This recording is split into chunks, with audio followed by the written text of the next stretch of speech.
ด้วยครับยินดีต้อนรับเข้าสู่ช่อง Motor Focus อีกเช่นเคยนะคลิปนี้เป็นกิจกรรมแจกอั่งเปาอีกแล้วหลังจาก EP ที่แล้วนะครับหลังจากที่เราได้ทำการแจกไปอยู่ที่3 Wallet นะครับผู้โชคดีไม่มีการตอบกลับผมนะครับใน EP นี้เราเพิ่มจาก3 Wallet นะครับ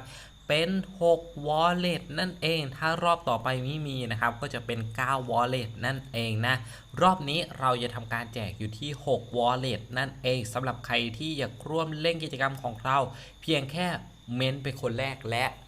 รอการตอบกลับจากผมสำหรับใครที่คิดว่าตัวเองเม้นเป็นคนแรกแล้วทิ้งเบอร์ TrueBuddy Wallet พิมพ์เป็นภาษาไทยและชื่อไม่เอานามสกุลไว้นั่นเองโค้ดของเราก็มีไม่เยอะนะครับ CO M 0 1 0 0 3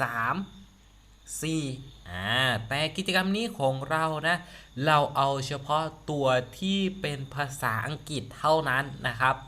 สำหรับตัวเลขเราไม่เอาใน EP นี้นั่นเองสำหรับใครที่เม้นถูกอย่าลืมตอบกลับผมด้วยล่ะกิจกรรมของเรามีแค่นี้เจอกันคลิปหน้า EP นี้ลาไปก่อนสวัสดีครับ